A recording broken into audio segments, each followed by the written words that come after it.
When I was watching the Republican debates and they're sitting here trying to make me cry for people in Ukraine. Are you kidding me? Are you kidding me? Have you looked around America yet? Do you really think that this is what the people at home are going to respond to, perpetually telling them that they have to care about another nation more than their own backyards, that they should be caring more about what's happening in Ukraine, and Chris Christie trying to pitch it, and Pence trying to pitch it, and Nikki Haley, we need to be the police officers of the world when we can't even police her. We can do both. No, we obviously can't. Like, have you walked down the streets of Los Angeles? Have you walked down New York? We clearly, obviously can't do both, right?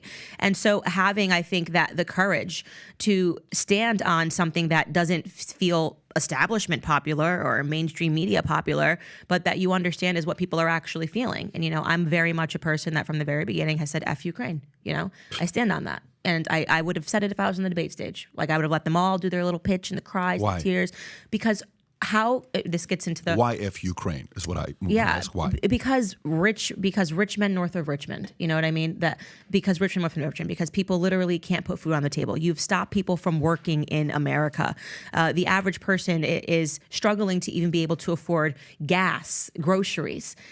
You have people that are dealing with an influx of crime and illegal immigration in their cities. People whose daughters and kids are being raped and killed. That woman that was horrifically killed in Arizona going on a run by an illegal immigrant. All of this is happening in our country right here. Because if you told me as a mother that I need to care more about what's happening in the neighbor's house while my kids were suffering in my house, I would look at you and tell you were crazy, obviously.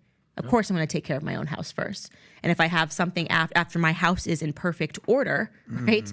And then you say to me, hey, they need help. That's just common sense. But if my house is in complete chaos and my kids can't eat and my kids are struggling, how dare you tell me that it's wrong to want to care for my own first? And that's exactly what the American foreign policy is amongst the elites. Everything that we're doing in the world right now is we're suffering from not being able to mind our own business. This idea, post World War II regarding international liberalism, that it was now we must spread our ideas everywhere and everybody must accept them. Maybe people don't want to live like Americans want to live. Have we ever thought of that? Like, maybe people in Iraq and Iran actually are not interested in the way that we live. Maybe people in Saudi Arabia are not interested in the way that Californians live. And by the way, if you're looking at what's going on in California and LA, does it seem like maybe people should be embracing American values and principles at this moment? Like, if you could buy them and purchase them right now as another country, you probably would be wanting to go the other way. Hence Uganda and the laws that they're putting in place trying to keep this LGBTQ agenda that Americans are funding all across the world. Why are we funding that? Why are we funding saying that girls in Pakistan need to learn about transgenderism? This is the foolishness that our tax dollars are going toward. And people, that because international liberalism, these are great ideas. No, actually, these ideas kind of suck, actually. It's arrogance. Suck. And it's arrogance. It's not even American arrogance, because the average American doesn't think this way. The average American doesn't think that children in kindergarten need to learn 75,000 genders. We're not impressive academically. Kids are getting systematically dumber in America. We have nothing to show for all of the money that we're spending all around the world. Our country is in full decline. So I actually want to be clear. It's not just F Ukraine. It's F everybody until we get our house in order. So nothing. Yeah. You don't want to be involved. So if China attacks Taiwan and the semiconductor chips we're relying on, and that's going to be gone, and 96% of the products that China manufacturing right now in China, where Apple's manufacturing in China, and they go through that mess, it's okay. It affects you're totally not fine. Not our boys to die on foreign soil. Zero. No, not one American life should be lost. So Candace Owens was president today. What would your foreign policies be? What would your approach be with Xi? What would your approach be with Putin? What would your approach be with what's going on in Iran or some of these guys? What would you do? Yeah, well, I mean, with Putin, obviously the worst thing that we could have possibly done, which is what's happening now, is folded him further into the arms of the East, okay? Putin should be a natural ally with the West. We have been pushing this fake Cold War for way too long, okay? We're not in the 60s anymore, okay? Putin is not trying to rebuild Soviet Union. He doesn't have the money. I mean, it's completely ridiculous to think that Russia is the biggest threat. This is just the mainstream media simulation.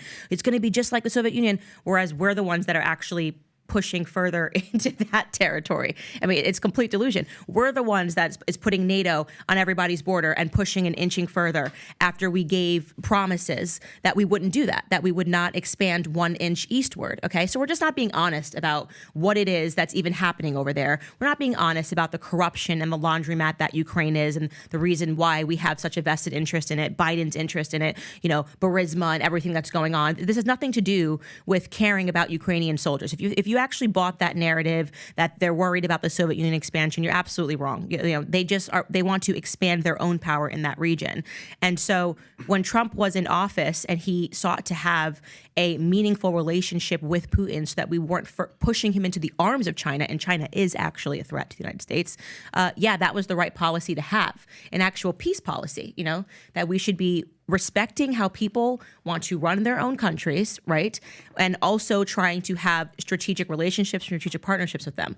That is what makes sense to me. I believe in national sovereignty. I believe that Russia has the right to run its country the way that it wants to run its country. I believe Iraq, Iran, America, the United Kingdom. I don't want to be, we want to be out. We don't want to be a part of the European Union. All the European Union, these concepts of trying to say, to globalize us and say this is how everybody must think. In America, we can't even decide on how we all want to think. You know what I mean? The Southern principles and values compared to New York City and LA is something that we can't seem to figure this out. Can I give you perspective? Can I give you perspective? I want to get your perspective on this. So think about a company, for example, that's built on software we rent, which we all do, right? A company's not built on 100% of software that you have, right? Mm-hmm. When we build an insurance company, we borrowed a company called iPipeline. They are a behemoth of a company, $2.5 billion company. After 10 years of saying no to him, he finally said, let's make it work. I said, let's make it work. And he came and gave me an offer. I couldn't refuse. I said, let's roll. Mm-hmm. Then another one and another one. I won't name all of them. But my perspective is to say, guys, moving forward, if you're not one of our product that we're not doing internally, that's it. I don't care about them. We're not going to do any business with this is it. It's foreign. We're not going to do nothing. But we're relying on that software. The reason why I'm saying this is we're relying on China, okay? We're relying on China. Yeah. Cars, we're relying on China. This week was the first time where we got an iPhone 15 that's going to say made in India, which is phenomenal. It's progress. But it's not made in America, right? Yeah. If we do made in America, this is a $5,000 phone. This is not a $1,300 or now $2,700 phone. So all I'm saying to you is and I get it. I get the fact that we spent $100 billion. White House finally confirms they spent $100 billion on Ukraine, and we sent $700 a family to Maui, which is absolutely pathetic. Yeah. And it's still, it's been a month already, whatever the timeline's been. Yeah, we'll eventually get to it. What do you mean we'll eventually get to it with a couple thousand kids still missing?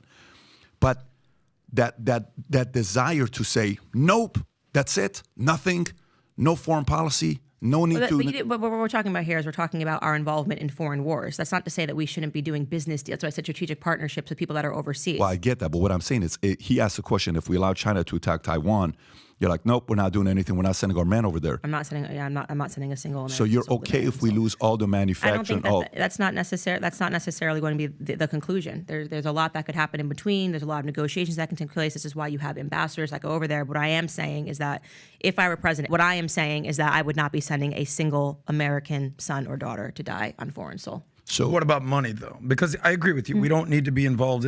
Everything that we've done post-World War II has been a freaking disaster. Vietnam, Korea, Afghanistan, Iraq, now Ukraine.